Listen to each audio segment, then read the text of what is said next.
Shalom umat Tuhan, umat yang dicintai oleh Tuhan. Kita bersyukur pada hari ini dalam pembacaan dan perenungan firman Tuhan kita sudah sampai dalam kitab 1 Tawari pasal 19 sampai 21. Dan mari kita sama-sama melihat dari kepemimpinan Raja Daud sebagai raja di Israel, bagaimana Tuhan menolong dan bagaimana komitmennya terhadap bangsa Israel itu sendiri. Kita melihat ayat yang ke-19, bagaimana akhirnya Daud dapat memenangkan peperangan melawan Bani Amon dan juga terhadap orang Aram. Dan kita melihat bahwa niat baik dari Daud yang berbalas dengan kejahatan karena kecurigaan akan kebaikan dari seseorang. Dan kita melihat bersama-sama dari cerita ini, yaitu Nahas Raja Amon yang sudah meninggal. Akhirnya anaknya Hanun menjadi raja atas orang Amon. Dan karena Nahas memiliki hubungan yang baik dengan Daud, jadi pada saat Hanun menggantikan ayahnya menjadi raja atas Amon, dan Daud berniat baik untuk mengirim utusan-utusan untuk menyampaikan rasa berbela sungkawa, rasa berduka cita. Dan dia juga memberikan bersama-sama dengan dia persembahan tentunya. Tetapi Hanun menjadi curiga atas utusan-utusan Daud ini, sehingga dari curiganya itu akhirnya dia menangkap utusan-utusan Daud. Lalu bukan cuma itu, dia mempermalukan dengan memotong jenggotnya sebelah saja. Lalu kemudian dia juga memotong pakaiannya, ya, sampai dikatakan sampai di pangkal paha. Dia memotong jubah mereka yang seharusnya panjang. Dan akhirnya Daud tentu saja menjadi marah sehingga utusannya tidak sampai balik ke istana, tetapi harus disingkirkan dulu di Yeriko sampai jenggotnya bisa pulih kembali, lalu dia boleh kembali ke istana.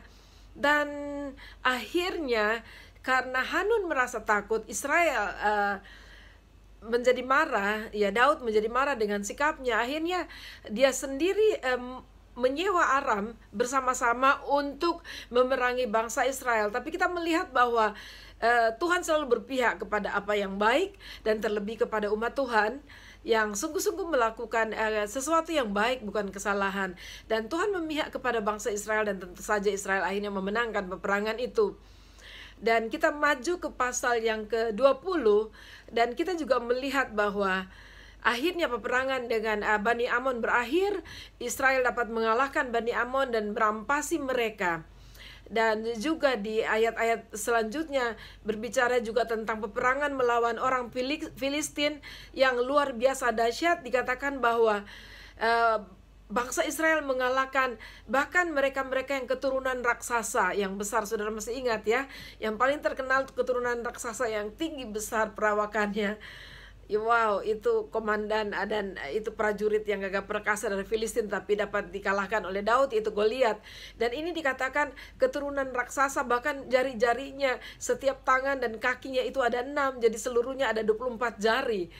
Tetapi Daud dan orang-orangnya menewaskan dia, dan mereka memenangkan pertarungan melawan orang Filistin. Kalau Tuhan menyertai bangsa Israel, kalau rajanya melakukan apa yang baik, dan Tuhan berkenan untuk menyerahkan bangsa-bangsa itu ke dalam tangan mereka, bahwa tidak ada sesuatu pun yang mustahil bagi mereka karena Tuhan menyertai. Haleluya. Kita masuk kepada ayat pasal yang ke-21, berbicara soal pendaftaran dan hukuman apa yang dilakukan oleh Daud. Dan kita melihat di ayat yang pertama dari pasal 21 ini, dikatakan iblis bangkit melawan orang Israel, dan ia membujuk Daud untuk menghitung orang Israel. Dan ini sebenarnya ada hubungannya dengan cerita di dalam kitab Samuel. Dan kita melihat di situ bahwa karena Tuhan menjadi marah kepada orang Israel, lalu hal ini terjadi. Ayat yang kedua dikatakan, lalu berkatalah Daud kepada Yoab dan kepada para pemuka rakyat, pergilah hitunglah orang Israel dari Beersheba sampai Dan bawalah hasilnya kepadaku supaya aku tahu jumlah mereka. Dan Yoab sebenarnya dia tidak suka untuk melakukannya, karena dia tahu bangsa Israel sudah sangat banyak. Tetapi dikatakan di pembacaan kita bahwa Yoab terpaksa melakukannya. Dan akhirnya setelah selesai mendapatkan data dari orang Israel, lalu dia melaporkan kepada Raja Daud. Dan ayat 6 dikatakan, lalu berkatalah Daud kepada Yoab dan kepada para pemuka rakyat, pergilah hitunglah orang Israel dari Beersheba sampai Dan bawalah hasilnya kepadaku, supaya aku tahu jumlah mereka. Dan ayat 7 dikatakan, tetapi hal itu jahat di mata Allah, sebab itu dihajarnya orang Israel. Lalu berkatalah Daud kepada Allah, aku telah berdosa karena melakukan hal ini, maka sekarang jauhkanlah kiranya kesalahan hambamu, sebab perbuatanku itu sangat bodoh. Saudara, sebagaimanapun hebatnya seseorang, tapi sebagai manusia selalu tidak luput dari kekurangan, tidak luput dari kelemahan, tidak luput bahkan dari pelanggaran dan dosa. Tetapi hal yang istimewa kita belajar dari Daud adalah dia adalah orang yang tulus hati dan gampang sekali sadar dan meminta pengampunan kepada Tuhan. Lalu murka Tuhan yang sudah ditetapkan kepada bangsa Israel, Tuhan tetap memberikan penalti itu atau hukuman itu kepada bangsa Israel. Lalu datanglah firman Tuhan lewat Gad kepada Daud, dan Tuhan memberikan 3 pilihan kepadanya, dan itu merupakan pilihan yang sulit, yaitu yang pertama adalah 3 tahun kelaparan, yang kedua adalah 3 bulan melarikan diri dari hadapan lawan, sedang pedang musuh menyusul dia. Wah, ini sesuatu yang luar biasa juga menakutkan. Lalu 3 hari pedang Tuhan atau penyakit sampar, dan pedang Tuhan yang mengadakan pemusnahan. Dan itu pilihan-pilihan yang diberikan kepada Daud. Lalu Daud mengatakan di ayat yang ke-13, dan itu ayat yang cukup terkenal juga. Lalu berkatalah Daud kepada Gad, sangat susah hatiku, biarlah kiranya aku jatuh ke dalam tangan Tuhan, sebab sangat besar kasih sayangnya, tetapi janganlah aku jatuh ke dalam tangan manusia. Nah, saudara, pernyataan yang kelihatannya sepele, saudara, karena dia cuma memilih yang 3 hari, tetapi sebenarnya ungkapannya adalah ungkapan percaya kepada Tuhan. Dia betul-betul menyikapi Allah itu adalah Bapaknya, dan Tuhan yang sungguh pengasih dan penyayang. Sebab itu dia memilih 3 hari, walaupun itu kelihatannya juga sangat menakutkan, karena itu sampar, itu pedang Tuhan yang turun mengadakan pemusnahan atas bangsa Israel. Dan akhirnya memang itu terjadi. Hari pertama langsung menewaskan 70.000 orang. Lalu Daud datang kepada Tuhan dan melakukan pengakuan. Dan Daud sempat berbicara, Tuhan, masakan dosa saya sendiri itu, dan engkau memusnahkan bangsa Israel. Dan saudara, dia menumpahkan semua itu kesalahan kepada dirinya. Walaupun kalau kita baca dari kitab Samuel, dikatakan bahwa Tuhan murka kepada bangsa Israel, sehingga Tuhan mengadakan itu, mengkondisikan keadaan seperti itu.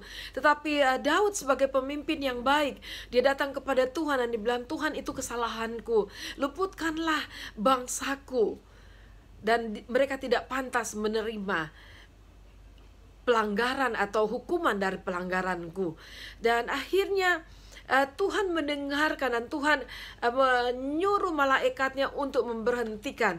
Tetapi sebelumnya Tuhan menyuruh Gad menyampaikan kepada Daud agar dia mendirikan mezbah di dekat Yerusalem.